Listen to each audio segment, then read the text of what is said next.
Crime ಕಾರ್ನರ್ಗೆ ಸ್ವಾಗತ. ನಾನು ಉಮರ್ ಫಾರೂಕ್. ಇತ್ತೀಚೆಗಷ್ಟೇ ಬಾಂಗ್ಲಾದೇಶದ ಇಂಟರ್ನ್ಯಾಷನಲ್ ಕ್ರೈಮ್ ಟ್ರಿಬ್ಯುನಲ್ಲು ಬಾಂಗ್ಲಾದೇಶದ ಪದಚ್ಯುತ ಪ್ರಧಾನಿ ಶೇಖ್ ಹಸೀನಾ ಅವರಿಗೆ ಗಲ್ಲು ಶಿಕ್ಷೆಯನ್ನು ವಿಧಿಸಿತ್ತು. ಇದಾದಮೇಲೆ ಇದೀಗ ಢಾಕಾದ ವಿಶೇಷ ನ್ಯಾಯಾಲಯ ಶೇಖ್ ಹಸೀನಾ ವಿರುದ್ಧ ಮತ್ತೊಂದು ತೀರ್ಪನ್ನು ಕೊಟ್ಟಿದೆ. ಇದು ಶೇಖ್ ಹಸೀನಾಗೆ ಮತ್ತೊಂದು ಮರ್ಮಾಘಾತ ಅಂತ ಹೇಳಲಾಗ್ತಾ ಇದೆ. ಹಾಗಾದರೆ ಶೇಖ್ ಹಸೀನಾಗೆ ಶಿಕ್ಷೆ ವಿಧಿಸಿದ್ದು ಯಾವ ಕೇಸಲ್ಲಿ, ಇವರ ಮೇಲೆ ಇದ್ದ ಕೇಸಸ್ಗಳು ಏನು, ಇದೆಲ್ಲವನ್ನು ಡೀಟೇಲ್ ಆಗಿ ನೋಡೋಣ. ಆದರೆ ಅದಕ್ಕೂ ಮೊದಲು ನೀವಿನ್ನೂ ನಮ್ಮ ಚಾನಲನ್ನು ಸಬ್ಸ್ಕ್ರೈಬ್ ಮಾಡಿಲ್ಲ ಅಂದರೆ ದಯವಿಟ್ಟು ಸಬ್ಸ್ಕ್ರೈಬ್ ಮಾಡಿಕೊಳ್ಳಿ. ಹಾಗೆ ಈ ವಿಡಿಯೋವನ್ನು ಕಡೆ ತನಕ ಮಿಸ್ ಮಾಡದೆ ನೋಡಿ.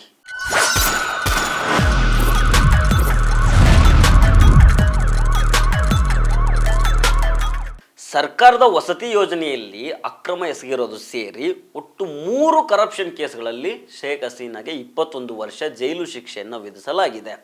ಇವರ ಜೊತೆಗೆ ಇವರ ಮಕ್ಕಳಾದ ಸಜೀಬ್ ವಾಜಿದ್ ಜಾಯ್ ಮತ್ತು ಸೈಮಾ ವಾಜಿದ್ಗೆ ತಲಾ 5 ವರ್ಷಗಳ ಶಿಕ್ಷೆಯನ್ನು ವಿಧಿಸಲಾಗಿದೆ. ವಿಚಾರಣೆಗೆ ಈ 3 ಗೈರು ಹಾಜರಿ ಆಗಿರ್ತಾರೆ. 2024ರಲ್ಲಿ ಬಾಂಗ್ಲಾದೇಶದಲ್ಲಿ ನಡೆದ ಹಿಂಸಾಚಾರದ ಕೇಸಲ್ಲಿ ಇಂಟರ್ನ್ಯಾಷನಲ್ ಕ್ರೈಮ್ ಟ್ರಿಬ್ಯುನಲ್ಲು ಹಸೀನಾ ಅವರಿಗೆ ಗಲ್ಲು ಶಿಕ್ಷೆಯನ್ನು ಪ್ರಕಟ ಮಾಡಿತ್ತು. ಈ ಶಿಕ್ಷೆ ಪ್ರಕಟಗೊಂಡು 10 ದಿನಗಳ ಅಂತರದಲ್ಲೇ ಈಗ ಢಾಕಾ ಸ್ಪೆಷಲ್ ಕೋರ್ಟ್ನಿಂದ ಮತ್ತೊಂದು ಶಿಕ್ಷೆ ಪ್ರಕಟ ಆಗಿದೆ. ಸರ್ಕಾರದ ವಸತಿ ಯೋಜನೆ ಅಡಿಯಲ್ಲಿ ಶೇಖ್ ಹಸೀನಾ ತಮ್ಮ ಅಧಿಕಾರದ ವ್ಯಾಪ್ತಿಯನ್ನು ಮೀರಿ ಅಕ್ರಮವಾಗಿ ಸೈಟ್ಗಳನ್ನು ಪಡ್ಕೊಂಡಿರೋದು ಸಾಬೀತಾಗಿದೆ ಅಂತ ಢಾಕಾ ನ್ಯಾಯಾಲಯದ ನ್ಯಾಯಾಧೀಶ ಮೊಹಮ್ಮದ್ ಅಬ್ದುಲ್ ಅಲ್ ಮಮೂನ್ ತೀರ್ಪಿನಲ್ಲಿ ಹೇಳಿದ್ದಾರೆ. ಒಟ್ಟು 3 ಕರಪ್ಷನ್ ಕೇಸ್ ಇದ್ದಿದ್ದರಿಂದ 3 ಕೇಸ್ನಲ್ಲಿ ತಲಾ 7 ವರ್ಷಗಳಂತೆ ಒಟ್ಟು 21 ವರ್ಷಗಳ ಜೈಲು ಶಿಕ್ಷೆಯನ್ನು ನ್ಯಾಯಾಲಯ ಪ್ರಕಟ ಮಾಡಿದೆ. ಈ ಕರಪ್ಷನ್ ಕೇಸ್ನಲ್ಲಿ ಶೇಖ್ ಹಸೀನಾ ಮತ್ತು ಅವರ ಫ್ಯಾಮಿಲಿ ಅಷ್ಟೇ ಅಲ್ಲ, ಬಾಂಗ್ಲಾದೇಶದ ಒಬ್ಬ ಮಾಜಿ ಸಚಿವರು ಸೇರಿದಂತೆ ಒಟ್ಟು 20 ಜನರಿಗೆ ವಿವಿಧ ಹಂತದ ಜೈಲು ಶಿಕ್ಷೆಯನ್ನು ವಿಧಿಸಲಾಗಿದೆ.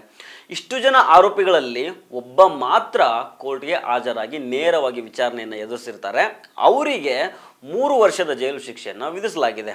ಆದರೆ ಇಲ್ಲಿ ಮೂಡೋ ಒಂದು ಪ್ರಶ್ನೆ ಏನಂತಂದರೆ, 2024 ಆಗಸ್ಟ್ 5ನೇ ತಾರೀಕು ಬಾಂಗ್ಲಾದೇಶ ಬಿಟ್ಟು ಭಾರತಕ್ಕೆ ಓಡಿ ಬಂದಿರೋ ಶೇಖ್ ಹಸೀನಾರನ್ನು ನಮ್ಮ ಭಾರತ ಸರ್ಕಾರ ಬಾಂಗ್ಲಾದೇಶಕ್ಕೆ ಹಸ್ತಾಂತರ ಮಾಡುತ್ತಾ? ಇದೊಂದು ಕುತೂಹಲದ ಪ್ರಶ್ನೆ. ನೋಡಿ, ಭಾರತ ಬಾಂಗ್ಲಾದೇಶ ಹಸ್ತಾಂತರದ ಒಪ್ಪಂದ 2013ರ ಅನ್ವಯ ಮರಣದಂಡನೆ ಶಿಕ್ಷೆಗೆ ಗುರಿಯಾಗಿರೋ ಶೇಖ್ ಹಸೀನಾರನ್ನು ನಮಗೆ ಒಪ್ಪಿಸಿ ನೀವು ಅಂತ ಬಾಂಗ್ಲಾದೇಶದ ಮಧ್ಯಂತರ ಸರ್ಕಾರ ಈಗಾಗಲೇ ಭಾರತ ಸರ್ಕಾರಕ್ಕೆ ಬೇಡಿಕೆಯನ್ನು ಇಟ್ಟಿದೆ. ಆದರೆ ಶೇಖ್ ಹಸೀನಾರನ್ನು ಹಸ್ತಾಂತರ ಮಾಡಬೇಕಾ ಬೇಡವಾ ಅನ್ನೋದು ಆ ಒಪ್ಪಂದದಲ್ಲಿರೋ ನಿಯಮಗಳು, ಅಪವಾದಗಳು ಮತ್ತು ಭಾರತದ ದೇಸಿ ಕಾನೂನನ್ನು ಅವಲಂಬನೆ ಮಾಡುತ್ತೆ.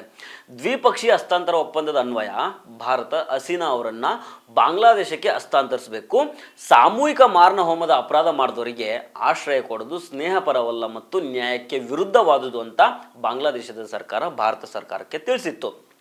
ಈ ಹಸ್ತಾಂತರ ಒಪ್ಪಂದದ ಪ್ರಕಾರ ಭಾರತ ಸರ್ಕಾರ ಶೇಖ್ ಹಸೀನಾರನ್ನು ಬಾಂಗ್ಲಾದೇಶಕ್ಕೆ ಒಪ್ಪಿಸಬಹುದೇ ಅನ್ನುವಂಥ ಪ್ರಶ್ನೆ ಇದೆ. ಆದರೆ ಭಾರತ ಹಸ್ತಾಂತರ ಮಾಡಲೇಬೇಕು ಅನ್ನೋ ನಿಯಮ ಏನಿಲ್ಲ. ಅದನ್ನು ನಿರಾಕರಿಸೋದಕ್ಕೆ ಭಾರತದ ಹತ್ರ ಹಲವಾರು ಕಾರಣಗಳು ಇದ್ದಾವೆ. ಕಾನೂನಿನ ಅಡಿಯಲ್ಲೇ ಹಸ್ತಾಂತರದ ಪ್ರಕ್ರಿಯೆ ನಡಿಬೇಕಾಗುತ್ತೆ. ಹೀಗಾಗಿ ಈ ಪ್ರಕ್ರಿಯೆ ಅರ್ಜೆಂಟಾಗಿ ಏನು ನಡೆಯೋದಿಲ್ಲ. 2013ರ ದ್ವಿಪಕ್ಷೀಯ ಒಪ್ಪಂದದ ಪ್ರಕಾರ ಅದರಲ್ಲಿ ಯಾರನ್ನು ಹಸ್ತಾಂತರ ಮಾಡ್ಬೋದು, ಯಾವ ಸಂದರ್ಭದಲ್ಲಿ ಹಸ್ತಾಂತರ ಮಾಡ್ಬೋದು ಅನ್ನೋ ನಿಯಮಗಳು ಕೂಡ ಇದ್ದಾವೆ. ಅಪರಾಧ ಕೃತ್ಯಗಳನ್ನು ಮಾಡಿದವರನ್ನು ಹಸ್ತಾಂತರ ಮಾಡಬೇಕಂದ್ರೆ ಅವರು ಮಾಡಿರೋ ಅಪರಾಧಗಳು 2 ದೇಶಗಳ ಕಾನೂನಿನ ಅಡಿಯಲ್ಲಿ ಶಿಕ್ಷಾರ್ಹ ಆಗಿರಬೇಕು. ಈಗ ಬಾಂಗ್ಲಾದೇಶದ್ದು ಏನು ವಾದ ಇದೆ, ಶೇಖ್ ಹಸೀನಾ ಸಾಮೂಹಿಕ ಮಾರಣ ಹೋಮದ ಅಪರಾಧ ಎಸಗಿದ್ದಾರೆ ಅಂತ ಹೇಳ್ತಾ ಇದೆ. ಅಲ್ಲಿನ ಯುದ್ಧ ಅಪರಾಧಗಳ ಚೌಕಟ್ಟಿನಡಿಯಲ್ಲಿ ಬಾಂಗ್ಲಾದೇಶ ಸರ್ಕಾರ ಈ ಆರೋಪವನ್ನು ಮಾಡಿದೆ. ಆದರೆ ಭಾರತದಲ್ಲಿ ಈ ಆರೋಪಗಳನ್ನು ಬೇರೆ ರೀತಿ ವ್ಯಾಖ್ಯಾನವನ್ನು ಮಾಡಲಾಗುತ್ತೆ. ಹೀಗಾಗಿ ಶೇಖ್ ಹಸೀನಾ ವಿರುದ್ಧ ಹೊರಿಸಿರೋ ಆರೋಪಗಳು ಭಾರತದ ಕಾನೂನು ವ್ಯವಸ್ಥೆಗೆ ಒಂದೋ ತರಹ ಇಲ್ಲ ಅನ್ನೋದು ಕೆಲವು ರಾಜತಾಂತ್ರಿಕ ಪರಿಣಿತರು ಮಾಡುವಂತಹ ವಾದ. ಈ 2013ರ ಒಪ್ಪಂದದಲ್ಲಿ ಇನ್ನೊಂದು ನಿಯಮ ಇದೆ. ಅದರಲ್ಲಿ ರಾಜಕೀಯ ಅಪರಾಧಗಳ ಬಗ್ಗೆ ವಿನಾಯಿತಿ ಇದೆ. ಅದು ಹೇಗಂತಂದರೆ, ಅಪರಾಧ ರಾಜಕೀಯ ಸ್ವರೂಪದ್ದು ಆಗಿದ್ದರೆ ಅಪರಾಧ ನಡೆಸಿದ ವ್ಯಕ್ತಿಯ ಹಸ್ತಾಂತರವನ್ನು ನಿರಾಕರಿಸಬಹುದು. ಅದು ಭಾರತ ಆಗಲಿ ಬಾಂಗ್ಲಾದೇಶ ಆಗಲಿ, ಇದು 2 ದೇಶಗಳು ಪರಸ್ಪರ ಮಾಡಿಕೊಂಡಿರುವಂತಹ ನಿಯಮಗಳು. ಹೀಗಾಗಿ ಈ ಕಾರಣಗಳನ್ನು ಇಟ್ಕೊಂಡು ಭಾರತ ಸರ್ಕಾರ ಶೇಖ್ ಹಸೀನಾ ಅವರನ್ನು ಬಾಂಗ್ಲಾದೇಶಕ್ಕೆ ಒಪ್ಪಿಸೋದಿಲ್ಲ ಅನ್ನುವಂತಹ ಮಾತುಗಳು ಕೇಳಿ ಬರ್ತಾ ಇದ್ದಾವೆ. ಮುಂದೆ ಏನಾಗುತ್ತೋ ಗೊತ್ತಿಲ್ಲ. ಸದ್ಯಕ್ಕಂತೂ ಶೇಖ್ ಹಸೀನಾಗೆ ಬಾಂಗ್ಲಾದೇಶದಲ್ಲಿ ಕಾಲಿಡೋದಕ್ಕೂ ಆಗಲ್ಲ ಅನ್ನುವಂಥ ಪರಿಸ್ಥಿತಿ ಇದೆ. ಈಗಾಗಲೇ ಶೇಖ್ ಹಸೀನಾ ವಿರುದ್ಧ 5 ಕೇಸ್ಗಳಲ್ಲಿ ತೀರ್ಪು ಬಂದಿದೆ. ಇದರಲ್ಲಿ ಗಲ್ಲು ಶಿಕ್ಷೆ ಕೂಡ ಸೇರಿದೆ. ಇದಲ್ಲದೆ ಇನ್ನು 3 ಕೇಸ್ಗಳು ವಿಚಾರಣಾ ಹಂತದಲ್ಲಿ ಇದ್ದಾವೆ.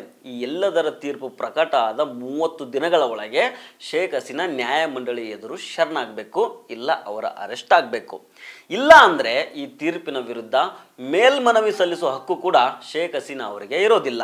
ಈಗ ಇದೆಲ್ಲ ಪ್ರಶ್ನೆ, ಎಷ್ಟೇ ಕೇಸ್ಗಳಲ್ಲಿ ಶಿಕ್ಷೆ ಪ್ರಕಟ ಆದ್ರೂ ಭಾರತ ಅವರನ್ನು ಹಸ್ತಾಂತರ ಮಾಡುತ್ತಾ ಇಲ್ವಾ ಅನ್ನೋದನ್ನು ಈಗ ಕುತೂಹಲದ ಪ್ರಶ್ನೆ.